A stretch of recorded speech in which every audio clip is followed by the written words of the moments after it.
Hello and welcome to our family together time this week. My name's Anna. And I'm Matt, and this is Brielle, and this is Benji, and we're the Hawkin family. No, that's not right, is it? Oh, I guess not. No, you're right. We're not the Hawkins. They're having some well-deserved time off this week. My name is actually Katie. And I'm Nick. And we are the Garsides. And these are just stuffed toys. Yeah. Put them down. Now, this week we're going to spend a little bit of time together learning more about God, learning how to be his friends. And it's just a tiny little bit of our week. It's 15 minutes. And we want to spend this time equipping you to be able to go and love and live for Jesus for the rest of the week. So whether you're a child or whether you're a parent or a carer, we want to equip you to help your family encounter God this week. Now, we're going to start with a challenge. And all you need for this is another person and some arms. Okay, challenge accepted. So this is the challenge where you put your arms behind your back and the person behind you is your arms. And we're going to do this challenge making a cake because I'm crazy and for some reason I want even more mess than all.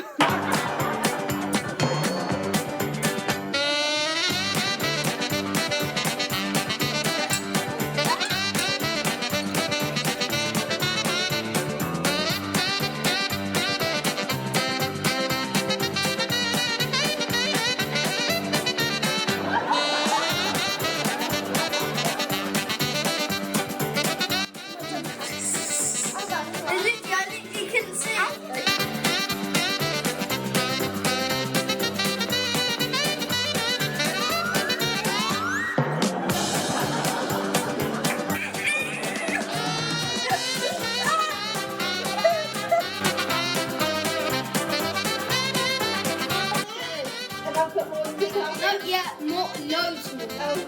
What? What do I have to do? You've got to get that. That. This. And what? Butter? Yeah.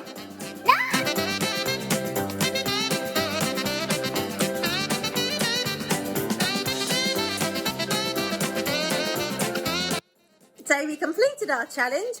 I have no idea how much ingredients actually went into the cake. All I can tell you is that there's flour all over the floor, eggs on the table, eggshell in the thing, And chocolate on me! We'd really love to know if you took part in that challenge and how you get on with it, so let us know. We're now going to worship together. Noah built the most enormous boat that kept the birds and animals afloat. The Lord was good, the Lord was strong, and Noah lived his life for him.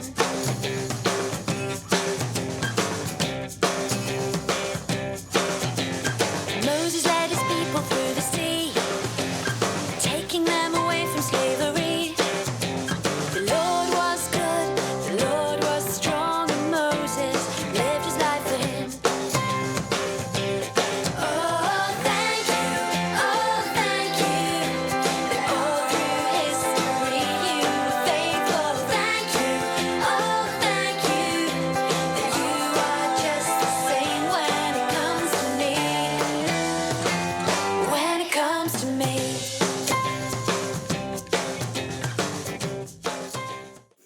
Now today, we're going to be talking about sweet corn. Yep, you heard that right, sweet corn. So if I offered you some sweet corn, would you be happy about it?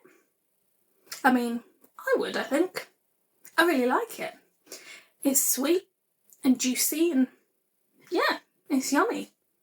So I think I'd be happy about it. I mean, I could probably look into it and there might even be an interesting story about how it came from the ground, growing outside to my plate. So yeah, I'd be happy with it. But what about if I offered you a pizza? I mean, it's even got sweet corn on it. So you get the sweet corn as well. So yeah. Not only do you get the sweet corn, but you get the base and the tomato sauce, you get some herbs, you get the cheese, I really like cheese, and all the other toppings. So if it was between the sweet corn and the pizza, yeah, I'd definitely take the pizza. Now what this represents is that today we're looking at how the Bible has lots of individual stories. That's what the sweet corn represents. one story in the Bible, but how the Bible also has one big story that covers the whole thing. And this individual story fits into the big story of the Bible. So let's think about our sweet corn and our pizza and how it fits with the Bible. So our sweet corn, an individual story. We're going to think about the story of a man called Noah. You'll probably recognise it. In fact, there was a little bit of this story in our worship song that we sung earlier. Stories of the Bible. Noah and the flood. This is Noah. Hey! Noah was a good man who tried to do the right thing. Yeah! But in the time when Noah lived, he was the only man on earth who was doing the right thing. All the other people on earth were doing evil things and hurting each other. This made God very sad. So God said that he was going to send a flood to the earth that would destroy every living thing on earth because he was sorry he ever made them. But God decided to save Noah and his family. God told Noah to build a boat and fill it with 2 of every kind of animal and bird. Water covered the whole earth, and the boat floated safely on the surface. Water covered even the highest mountains on earth, but Noah and his family were saved. God remembered Noah and all the animals on the boat.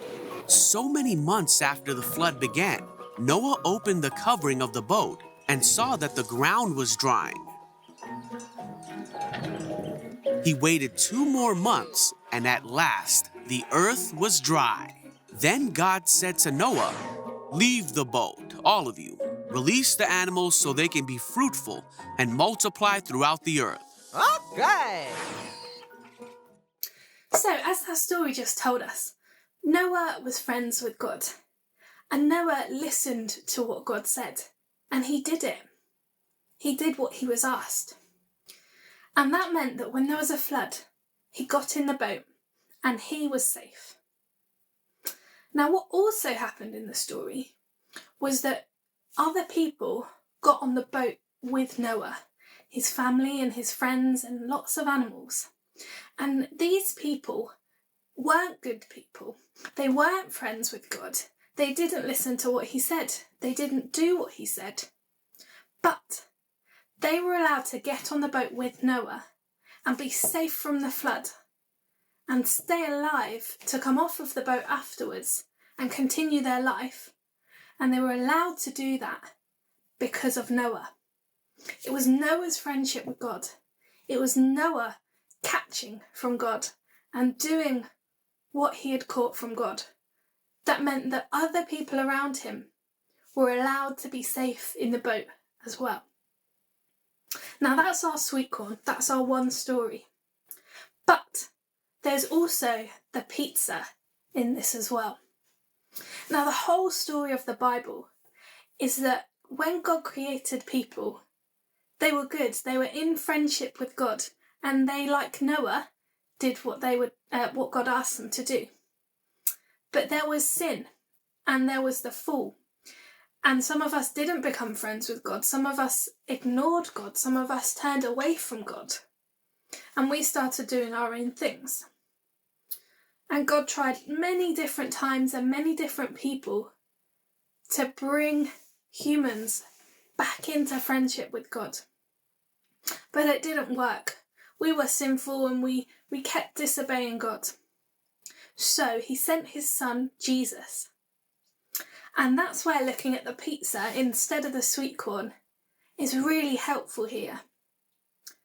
Because like Noah, where there were other people that were able to get onto the boat, that were able to be saved from the flood, there is also Jesus. And now, we're sinful. We do things wrong. We don't always obey God. We don't always treat him as if he's our friend. And so really, we should be punished for that. But because Jesus died for us, we are saved. We're allowed to be friends with God. We get to talk to him. We get to listen to him. And it's amazing. But we only get to do that because of Jesus. So we're now going to spend a couple of minutes just enjoying our friendship with God. And I'm going to give you a couple of questions that you can ask God and things that you can catch from him. And remember to say these things silently in your heart, or if that's a bit difficult, you could whisper them into your hands. But remember, this is just between you and God. You can tell your parents and carers about it later, but for now, just spend this time sharing with God.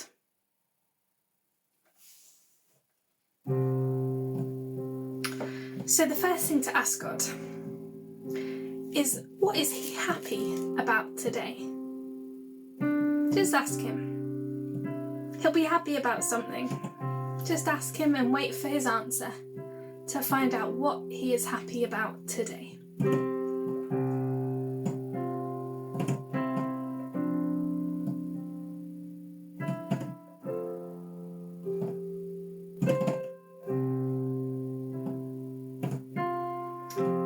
And then next, tell him how you're feeling today.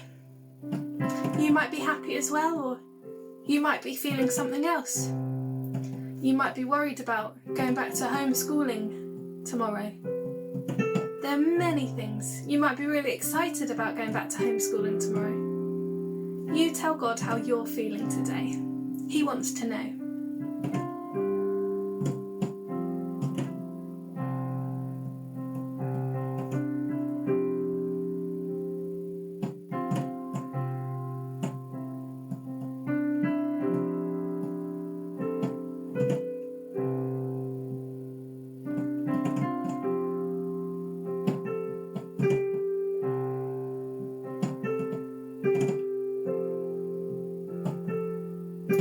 And then finally, ask God where he is in your life, or your story if you prefer to call it that, right now, at the moment. Ask God where he is.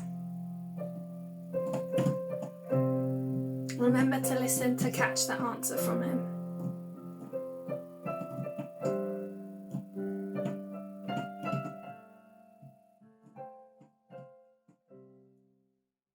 So your activity for today is to make a Bible box. Now you can use anything really, but I've used a little matchbox, and I've just taken the outside cover off. I've cut down one of the sides, turned it inside out, and stuck it inside out back round. So I've got a little pull-out compartment, and I've got the outside sleeve. So you could do similar, or you could find a little box that you've got already, and I want you to decorate it all over. I've not done a very good job of that, but I'm sure lots of you could do a good job of that. You could put stickers on it, you could colour all over it, and then I've put the lines down the sides so that it looks like pages, like our real Bible, and a spine at the side as well. And now the idea with this is that you put lots of things inside it that help you remember about the Bible. So if God says something to you, if you catch something from him, whether it's something that Anna or I or somebody has told you during the session, or whether it's something that you catch from God outside of the session, put a reminder of it in the box. So in my box at the moment, I've got my pizza from today's session to remind me that the Bible isn't just about the one book, but about the whole story of the Bible. I've also borrowed a little baby Jesus. Now you need to make sure that you check with your parents or your carers if you're going to take something like this. Because over Christmas we've learnt lots about Jesus, and the Bible tells us all about baby Jesus and how he came to earth to be with us. So I want to remember that. And then I've also got a little bit of music in here because I'm reading the Psalms at the moment, and they're songs. So to remember what God's teaching me about the Psalms, I've put a little bit of music in there to remind me. So that's my Bible box at the moment, and I'm going to keep adding to it as God speaks to me, and I hope you can do one too. So now we're out of time, but thank you so much for joining me this week. We have some discussion questions that you can talk about over lunch today, or you can do over your evening meals coming this week. Just try and chat as a family about some of the things that you've learnt today. And remember, we've got our sweet corn and we've got our pizza. So when you read the Bible again, try and think not just about the individual story, the individual bit of the Bible that you're reading there, but try and think about how it fits into the whole story of the Bible. Thanks for joining us and have a great week. Hey YouTube, thanks so much for checking us out today. Here are 3 ways you can take a next step with us. 1. Find out more about who Jesus is. 2. Connecting with our community online. And 3. Help continue our mission by supporting us through giving. All you need to do is click on the link in the description. We hope you're enjoying all our content, and if you want more, hit that subscribe button.